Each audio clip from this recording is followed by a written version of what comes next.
ഇപ്പോൾ ഞാൻ കാണിക്കുന്നത് ചൈനീസ് മാപ്പുകളിലെ കുറച്ച് കിടിലൻ ഫീച്ചേഴ്സാണ്. ഇപ്പോൾ നമ്മൾ അണ്ടർപാസിലൂടെയാണ് പൊയ്ക്കൊണ്ടിരിക്കുന്നത്.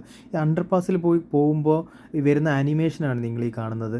വളരെ കിടിലൻ ആനിമേഷനാണ് വരുന്നത്. നോക്കിക്കോ, ഇപ്പോൾ നമ്മൾ അണ്ടർപാസിൽ നിന്ന് ഇറങ്ങാൻ പോവുകയാണ്. അപ്പോൾ ഇറങ്ങാൻ പോകുമ്പോൾ വരുന്ന ആനിമേഷൻ നിങ്ങൾ നോക്കിക്കോണം. കണ്ടോ, ഇങ്ങനെ വരും നമ്മുടെ ആനിമേഷൻ. അതായത് നമ്മൾ അണ്ടർപാസിൽ നിന്ന് ഇറങ്ങി വേറെ റോഡിലേക്ക് കയറി അതിൻ്റെ ആനിമേഷൻ, പിന്നെ അതിന് കഴിഞ്ഞ് നമ്മൾ എങ്ങോട്ട് പോകണം എന്നൊക്കെയാണ് കാണിക്കുന്നത്.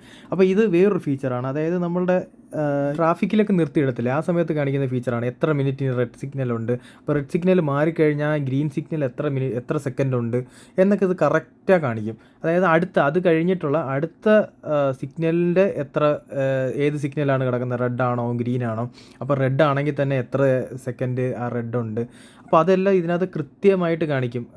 നമുക്ക് അടുത്തൊരു സിഗ്നലിൽ എത്ര പോകുന്നുണ്ട്, ഇനി എത്ര സമയം ഗ്രീൻ ഉണ്ട്, എപ്പോൾ ഗ്രീൻ കത്തും എന്നൊക്കെ ഉള്ളത് ഇതിനകത്ത് നമ്മുടെ മൊബൈലിൽ തന്നെ കാണിക്കും. അതൊരു കിടിലൻ ഫീച്ചറാണ്. അതേപോലെയുള്ള വേറൊരു ഫീച്ചറാണ് നമ്മൾ ഹൈവേസിലൊക്കെ പോകുമ്പോൾ കാണുന്ന ഒരു ലൈൻ അസിസ്റ്റൻ്റ് എന്ന് പറയാമെന്ന് അറിയത്തില്ല. അതായത് നമ്മൾ ഏത് ലൈനിലാണ് പോകുന്നതെന്നുള്ളത് കറക്റ്റായി ഡിറ്റക്റ്റ് ചെയ്ത് നമ്മുടെ മാപ്പിൽ കാണിക്കും. അതായത് നമ്മളിപ്പോൾ സ്പീഡ് ട്രാക്കിലാണ് പോകുന്നത്, നമ്മുടെ ഡ്രൈവർ 118 കിലോമീറ്റർ സ്പീഡിൽ പറന്നുകൊണ്ടിരിക്കുകയാണ്. അപ്പോൾ ഫസ്റ്റ് ലൈനിലാണ് നമ്മൾ പോകുന്നത്, ആ ലൈൻ കറക്റ്റായി ഡിറ്റക്റ്റ് ചെയ്തതിൽ കാണിക്കുന്നുണ്ട്. നിങ്ങൾക്ക് ഈ വീഡിയോ ഇഷ്ടപ്പെട്ടാൽ ഈ ചാനൽ സബ്സ്ക്രൈബ് ചെയ്യുന്ന കാര്യം ഒന്ന് പരിഗണിക്കൂ.